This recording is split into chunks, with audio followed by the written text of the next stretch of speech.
Hey, 167ers, we're so glad you tuned in this week. We're talking about words of wisdom and watching our mouths. Welcome to the 167.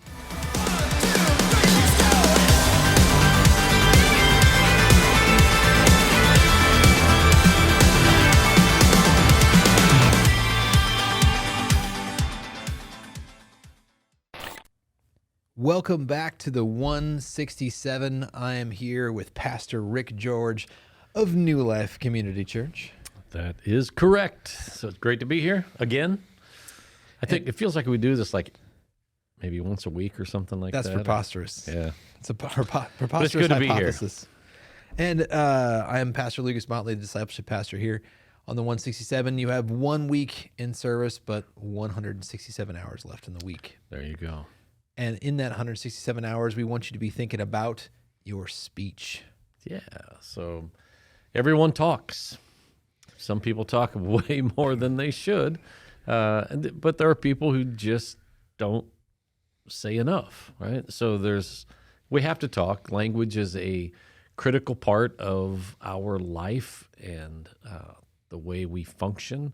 So we have to use language and words, and they're powerful. We have to understand that. And so, yeah, it's a big deal. And God gives us a lot of information in His Word about our tongue, about our words, about the language that we choose to use. So Probably a little bit more information than we probably heed. oh yeah, we just scratch the surface, and so yeah, there are all kinds of great quotes out there about words and language. And so it's not like there's a lack of information, whether in God's Word or outside of God's Word. It's just a matter of whether we want to pay attention to it or not. Sure.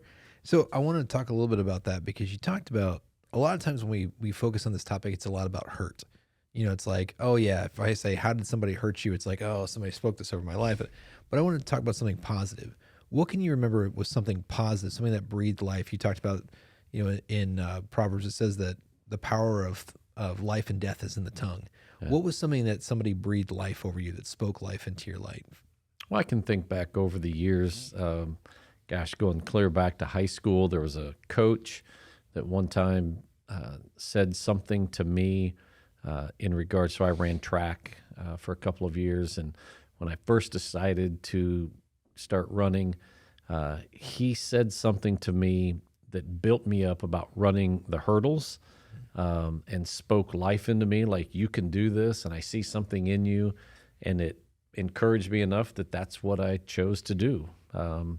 So it helped me, it inspired me, moving on. I'm thinking back to a time in ministry when Tom Blasco, was pastoring a church, and I went there hurt and confused and not sure what to do, and like he spoke into me things that changed my life. I mean, he gave me hope when I didn't see a lot of hope, and just spoke life into me, and I'm forever grateful for that. It helped me get from where I was to where God wanted me to be. There are times when, just little words, like after a sermon on Sunday, after the message, and, someone says something that's encouraging. Today at lunch, I had a girl at the restaurant, did not know her, not even here in Gardner. She came up to me and she said, you don't know me, and this may seem really strange, but you have changed my family's life.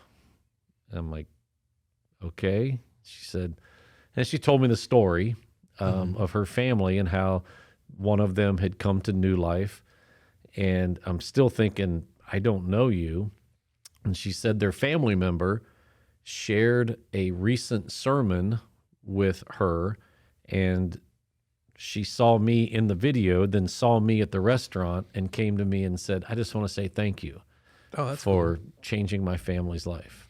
It's like, so it was impressive that watching an online video of a sermon, that then she recognized me when I went into the restaurant and was bold enough to then come and say thank you for speaking truth and being a part of transformation in my family's life. So that was pretty cool. That just happened today.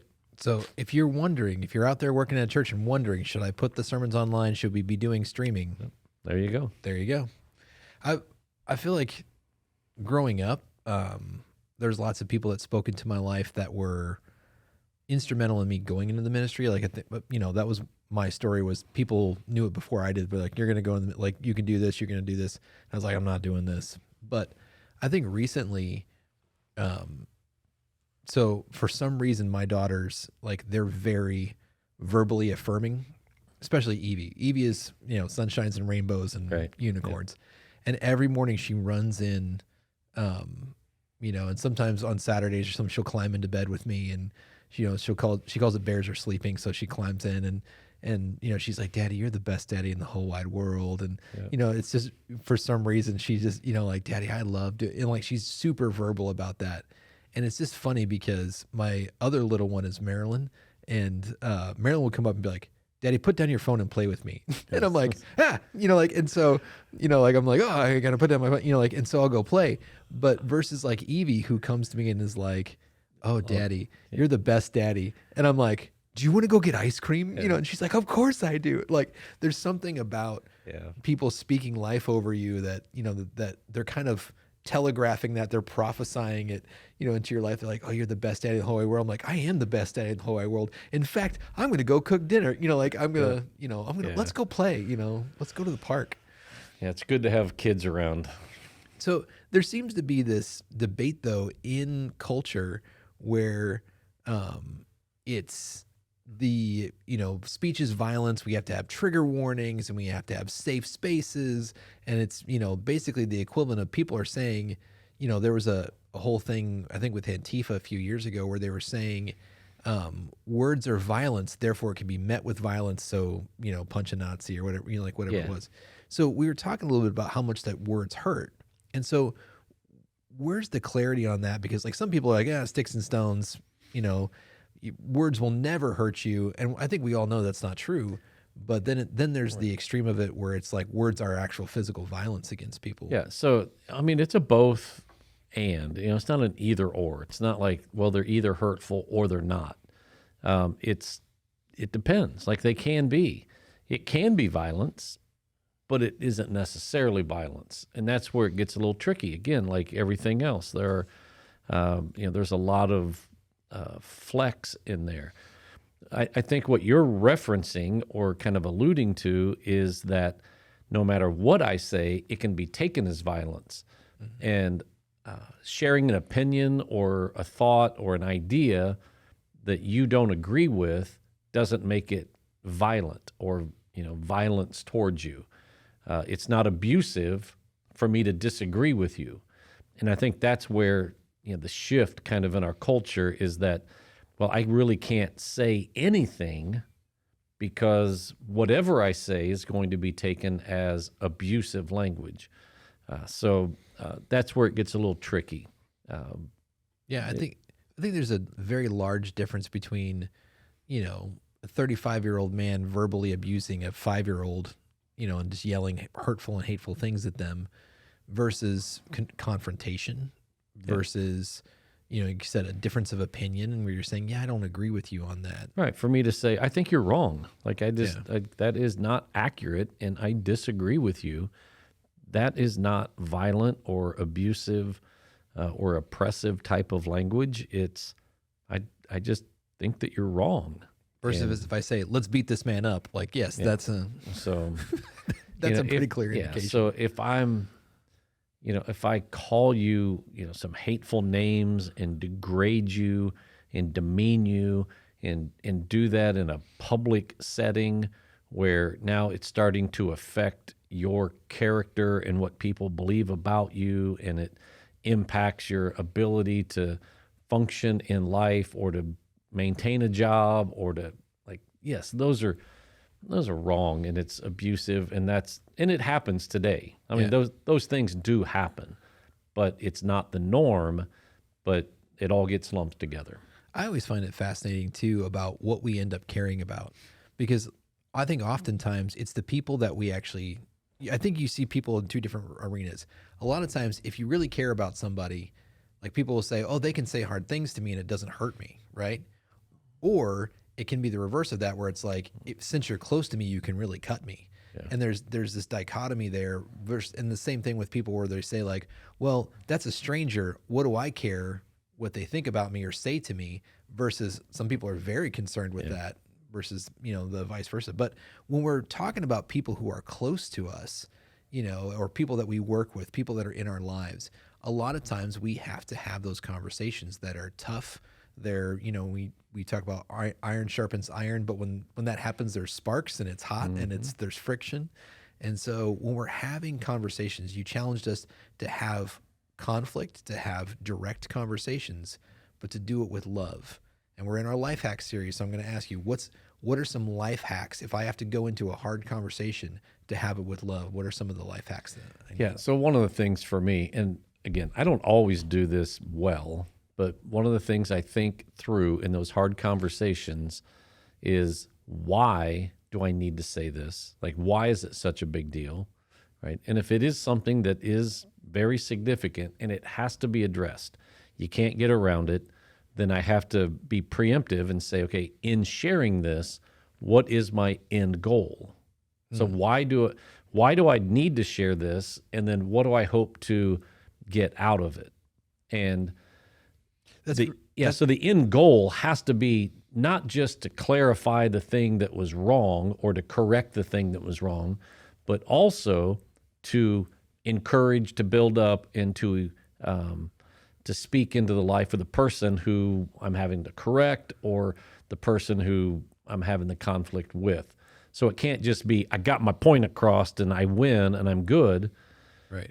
It needs to be, I got my point across, like the wrong was made right, but in the process, I also was able to speak some life into the person, or at least be able to walk away neutral and not having destroyed them or beat them down or spoken death into them. I think you could drop the bomb and walk away from it. Cool guys walk away from explosions. Yeah. But help me wrap this in flesh, because I think what you're saying here is so key to so many relationships, whether they're work relationships, marriage relationships. Like, let's put it in a marriage context and help me wrap flesh around that. So I'm having a conflict in my marriage. There's something that's repeatedly happening. There's a disrespect issue or something like that that's repeatedly happening.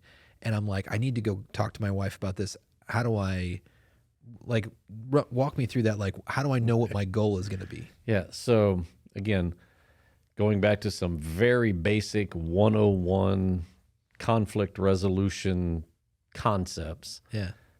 It's always best to use, the I statements instead of the you statements, right? So, but we have a tendency to say you did this and you and you and you, instead of coming and saying, okay, I'm starting to feel this way, or I'm starting to believe, or I'm starting to see this pattern, or I'm, it's me. Like, I want to start with me, like, or even to approach it with, like, I could be seeing this all wrong. Like, I might be wrong in this situation. Here's what I'm seeing. It's a lot easier to just go, because I don't want to be a part of the problem, right? So it's got to be you, and so it's just attacking. When you come from that attacking position, Proverbs tells us that those harsh words stir up anger. Then it becomes cyclical, where they get angry and they're coming back at you, and then you fire back, and it just gets out of control, right? So, the goal should be speaking life and hope and encouragement to the other person, even in the midst of the conflict. So if you look at Jesus as our example, what does he do? Okay, the woman at the well, he has a very direct conversation with her. It could be full of conflict. Yeah. But at the end of it, he gives her hope and sends her on her way and says, just go and make some changes, do better, I don't know if I can end the conversation with my wife like that. I know. Just Well, go do better. yeah, and what's hard is there's probably a lot of people listening or watching that are like me in a lot of ways, in that I don't like conflict like that. Yeah. I want to try to avoid it. So, and that doesn't always work either, right? So, I mean, I wish I could say I was an expert in the usage of words, and I'm not. I say things that I look back and say, probably shouldn't have said that. Or, someone, has said, you hurt my feelings, or you said this. I'm like, well, that wasn't my intention. Like, Yeah. I didn't mean to. But when you wrap it in love, right, then it does kind of aid in the process of forgiveness when you do overstep your bounds, or you misspeak, or you just spoke out of anger. Like, and it just, something came out, and you're like, well, there you go. I didn't think that through. Well, and I think what you just touched on was really important, where you just said, oh, that wasn't my intention.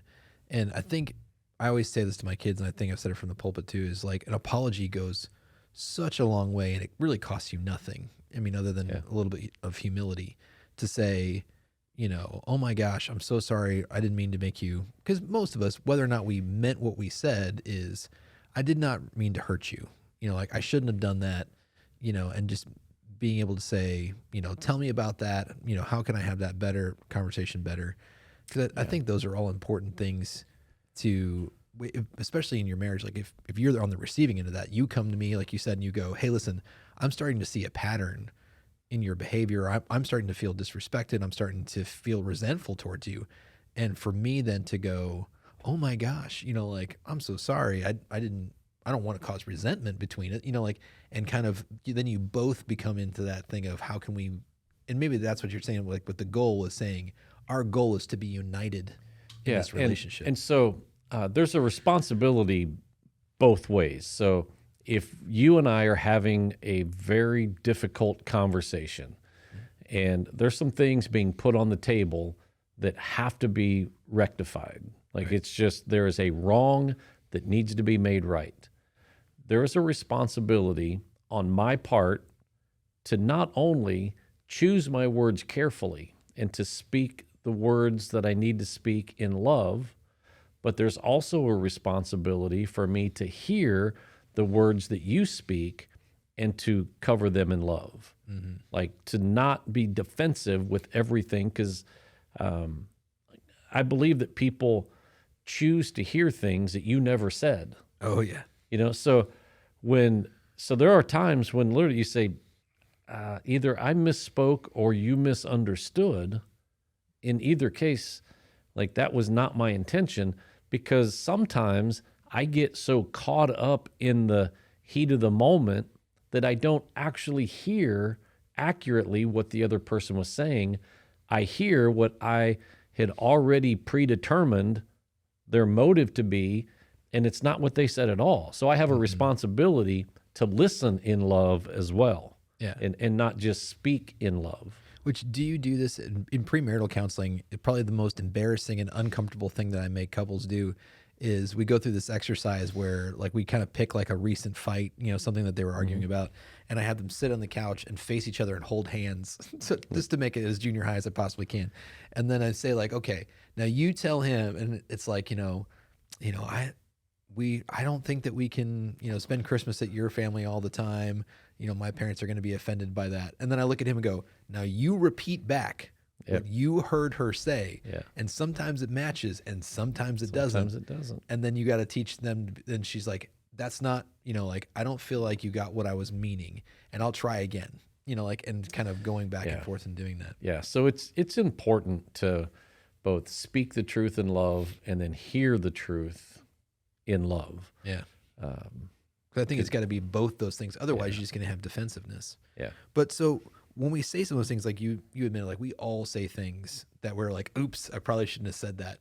Now, some people, a lot of times, they're coming into freedom, they're coming into church, and they have things. You said this in your, I believe it's your second point right before you read Ephesians 4, which was you have to be careful with your words because you can't take them back. Like, once it's out there, it's out there. So if we spoken words that we can't take back, how can we seek forgiveness or get freedom from words that can't be taken back? Because, there's one thing if you say something to me and I go, well, that's just what it is. Like that's how you really feel. And I'm going, but we can work through that. Some people, they have things spoken in their lives and then it's a family member that dies or they move to Singapore. I don't know. Like, yeah. And again, the situation dictates the response to that question. All right. So, if do you want to role play? Yeah, I can go get a wig. Yeah. So if in our difficult situation that we're working through and there's a wrong that needs to be made right between Lucas and Rick, and in that conversation, like I say to you, Lucas, I hate you. I've always hated you. I don't want you in my life. I don't know why you're around here. I wish that I would have never hired you. You are the most worthless person. And I just keep going on and on. I wish you would wear deodorant. Yes. And then the next day you come to me and you say, that really hurt me.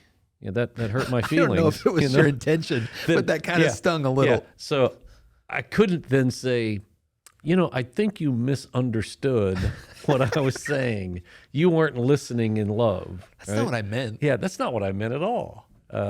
So the situation, like sometimes, like hatred and venom is spewed out, and it's relentless.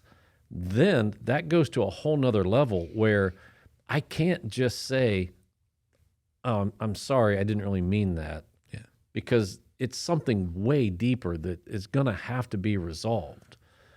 On the other hand, if in the midst of this conversation that we're trying to work through, I'm in my frustration, I say something like, gosh, I second guess, ever hiring you. It's like, why? Well, And in that, I'm trying to, I didn't mean, I wish I wouldn't have hired you. You've the worst mistake. It was, what was I thinking in that? And you're taking that as you hate me, I want to fire you. And in my mind, I was thinking, I need to go back and just think through, why did I hire you? Mm-hmm. Right. Well, and in marriage couples, I think a lot of times, or just in family, we use those words, what's always or never or something. You always do this, and it's like, then that becomes, oh, you don't, you regret this, you don't want to do this. Yeah. So in those heated conversations, when you then throw out the always, well, it's not always, it was this time, you just did it. Right. So you always say, and you're like, well, that really hurt. Cause I don't you're right. I'm sorry. I misspoke. And it was just so fresh that it seemed like it was the most vivid thing. And I used always, and I shouldn't have used always, and I'm sorry. That's way different than I hate you, you're worthless, I wish you weren't around here. You can't just, I'm sorry, I didn't really mean, I misspoke. Well, and sometimes, like you said, that person's no longer in your life. It's harder to get, and maybe you go back and you're like, I'd like an apology. And they're like, no, I absolutely meant, And so even this past week in Freedom, we were listening to a Robert Moore teaching on mending. And he says, I just want you to ask God, what is a memory that I have not got over?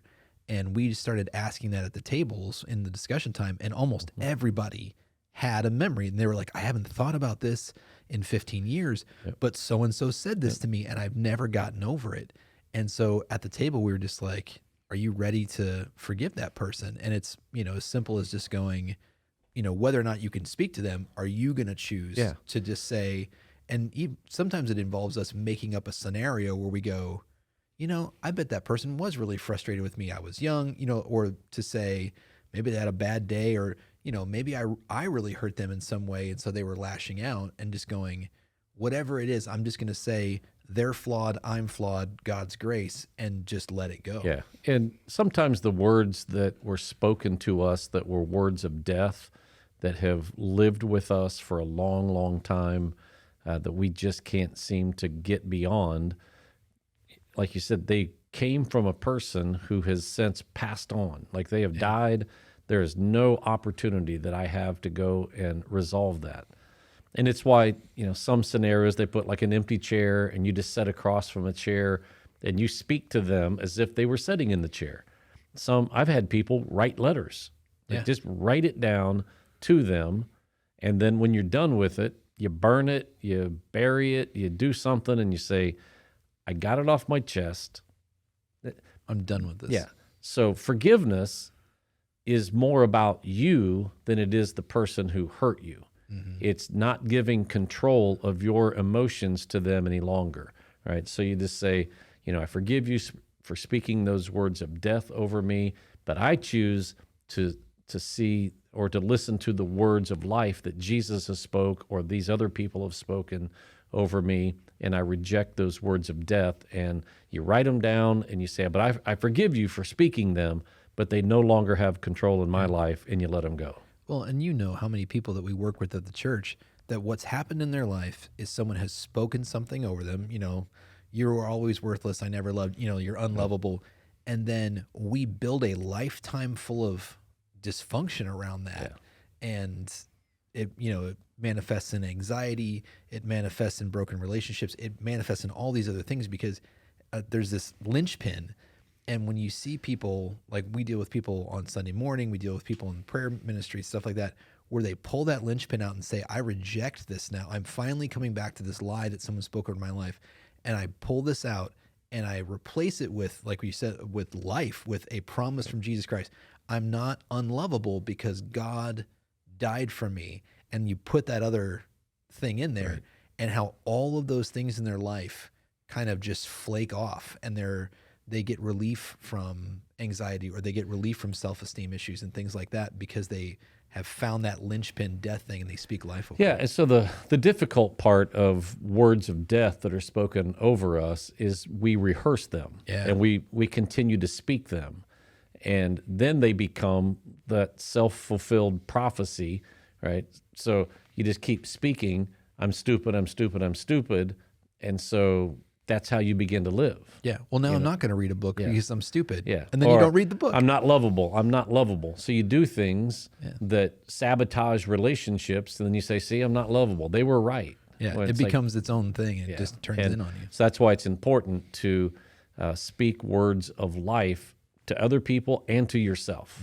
Right. So if I can just touch the hem, then I will be healed. That's right. And so sometimes you just got to talk to yourself. David did it all the time in the Psalms. He would say, "Come on, my soul, wake up. Yeah. Get happy, get joyful, change." Yeah, and he talked to himself. When we talk to ourselves, we need to be speaking words of life instead of words of death. So even our own faith needs a pep talk sometimes. A lot of times. Yeah. You need to go out like, this is not who I am. A lot of times. Yep. Absolutely. Well, we're going to wrap this up.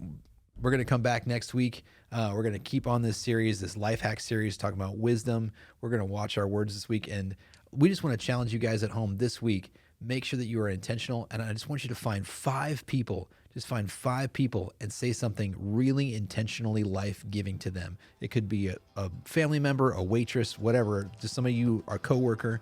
Just find 5 people and just speak a word of encouragement with them this week. We'll see you guys here next week on the 167. If you enjoyed this episode of the 167, make sure you like, subscribe, follow, get notified, leave a 5-star rating and a positive review. Tell all your friends to listen as well. Make sure you go over to newlifegardener.com and check out all that we have to offer as a church, and check out our messages online as well. Thanks for listening.